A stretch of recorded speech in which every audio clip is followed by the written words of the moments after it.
Les Nuits de la Roulotte 2017, c'est parti. Est-ce toujours prix libre? C'est toujours à prix libre, c'est un choix des orgas pour garantir l'accessibilité à tous et à toutes au festival, parce qu'on sait que la culture, c'est pas toujours facile à s'offrir et qu'on a envie de pouvoir avoir tout le monde avec nous. C'est aussi une idée de responsabiliser le public, de lui donner une part de responsabilité dans le budget des Nuits de la Roulotte et de ce fait de pouvoir discuter, échanger, partager sur qu'est-ce que c'est un festival, comment on le monte, quelle est la quantité de travail qu'il faut pour arriver jusqu'à aujourd'hui pendant le festival. Tu peux nous expliquer le prix libre? Le prix libre, c'est facile, c'est l'idée que c'est le client qui fixe lui-même le prix et pas le vendeur. Ok, alors je suis festivalier, comment je définis un prix à donner? Alors c'est sûr que c'est pas toujours facile de définir un prix à donner, mais on peut se baser sur quelques petites idées simples. Peut-être partager le prix en deux, une part fixe et une part variable.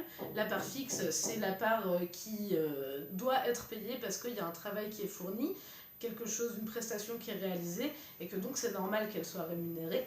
La part variable, elle peut se définir avec plusieurs choses. Une part de feeling, est-ce que j'ai aimé ou pas aimé le spectacle, est-ce que j'ai envie de soutenir l'association ou pas, et une part plus financière, est-ce que j'ai un gros budget, est-ce que j'ai pas un gros budget. Voilà, pour pouvoir être accessible à tous. On peut aussi se baser sur d'autres prix de la vie courante qu'on connaît, comme une place de cinéma, une place de concert, un disque, le prix d'un café, voilà. Et où est-ce que je me présente pour payer?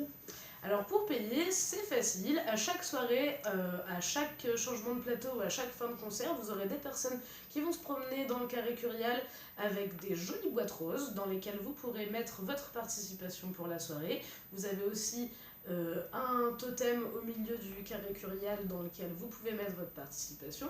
Vous pouvez évidemment venir discuter avec nous de tout ça pour échanger sur la question tout au long du festival avec les personnes qui ont les boîtes, mais aussi aux billetteries, au bar, à la restauration. On se rendra disponible pour vous.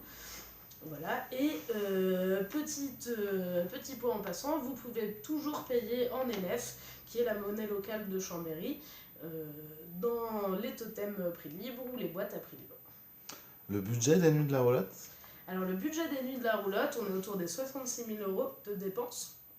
Alors les dépenses bien sûr qui ne sont pas à prix libre, parce que nous, quoi qu'il arrive, quels que soient les bénéfices ou le déficit à la fin du festival, on paiera nos prestataires et nos artistes au prix fixe qui a été défini avant le festival. Donc voilà, grosse responsabilité pour le public. Il faut savoir que dans notre budget prévisionnel, la billetterie, dont une grosse partie de prix libre, ça représente à peu près 30% des recettes. Donc si on n'atteint pas ces 30% des recettes, bah, on risque d'être déficitaire et ce serait bien dommage. Ok, bah merci beaucoup, bon festival. Et ben merci, bon festoche.